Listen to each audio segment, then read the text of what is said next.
With the eighth pick in the 2023 NHL Draft, the Washington Capitals have taken Ryan Leonard of the U.S. Development Team. Gil Martin here alongside our prospects expert, Hadi Kalakeche. And we're joined right now by Dan Holmi of Locked On Capitals to break down this selection. And Dan, Ryan Leonard, a guy who can bring a little grit to the Capitals lineup. Yeah, everyone thought the Capitals were tough before with Tom Wilson. Wait till he's added to the lineup. This team will really be one to be reckoned with. 6 foot tall, built as brings a grittiness to his game. I'm excited to see what he brings to this Capitals team. Hadi, what does he add to the mix? A bit of everything, really. I mean, if you're looking for a power forward, he's up there right behind Fantilli in terms of the power forwards from this draft. But he's also got some finesse to him. Great shot. A plus shot that we really saw on display at the NTDP level with, playing on the line with Will Smith and Gabe Perreault, two of the best playmakers in the draft.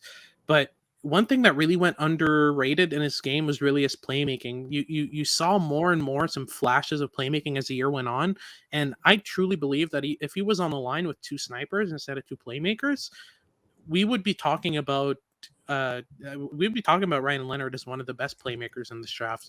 But it just really didn't go all that much noticed, and it's really a solid part of his game as well. So he's a player with a decent and versatile offensive skill set, but also the grittiness, the intensity, the physicality, and just a general speed of a power forward. And how far away is he, do you think, from playing in the NHL? He could be one of those guys who steps in 2 years. But I think letting him ride out his NCAA tenure, at least to his sophomore, maybe even his junior year, would help him out a lot in terms of bringing out the best out of him. I think that, the things that make Will Smith good with the puck in terms of using spacing, delaying the game, cutting to the middle, these are things that are lacking from Leonard's game. He tends to push the pace a lot, tries to drive around defenders, but just learning a bit more of that delay game, of that anticipation, of that spacing would really help him in terms of his skill set. So maybe 2-3 years in college would really help him bring that out. Dan, what does this selection say about the direction that the Capitals are looking to move in as they try to get back into the playoffs next year? Well, it's the physicality. The Capitals are always prone to picking big, tough players, and I don't want him to be painted as just a goon, a tough guy. He can log heavy minutes.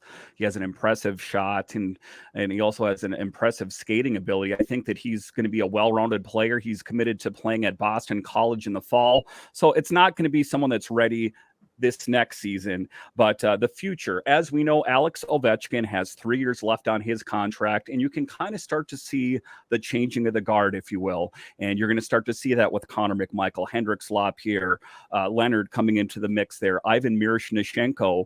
So for me, this is positivity. As this team that's been talked about as being an aging old team, we're finally going to start to see this team go in a young direction, and the future is bright with Leonard as a part of it. Hadi, what does he need to work on? You talked about his well-rounded game. Is there something that he needs to improve while he's in college to get ready for the NHL? Well, yeah, like I mentioned, just the awareness, anticipation, and spacing game, just learning to delay the play rather than accelerate it every time he gets the puck would be one thing I'd say that would be a decent development objective for him and would really unlock a lot more offense out of him. Because right now I see him as a guy who's going to score you maybe 65, at the most 70 points at the NHL level in his prime. But if he unlocks some more anticipation, spacing, delay in his game, we could be talking about a point per game power forward, and you don't find those outside of the top 10. Dan, what's next for the Caps? What's next for the Caps is we're going to be talking about free agency and what the Capitals plan on doing. They have a netminder in Hunter Shepard that I would like them to take care of, as he finished number 2 among all AHL goalies and was the MVP of the Calder Cup. But also they need to address the top 6. That was one of the things that Brian McClellan had mentioned. And when he was, kind of pushed, which position, is it the center? Is it the wing position? He says, I want to address them all. There might be some big changes coming this summer. Nick Backstrom, TJ Oshie, players that we've known to love on this team for quite some time are being seen as diminished goods. I think that the Capitals, we don't have the hindsight to our advantage, but I think that the Capitals perhaps should have traded those players a couple couple of years ago. But I think that they're going to make a splash and try to pick up a big forward, also to try to solidify the blue line a bit, just because I think this Capitals team wants to be competitive next year. They don't want to wait till Ovi hangs up the skates 3 years from now and then try to make changes.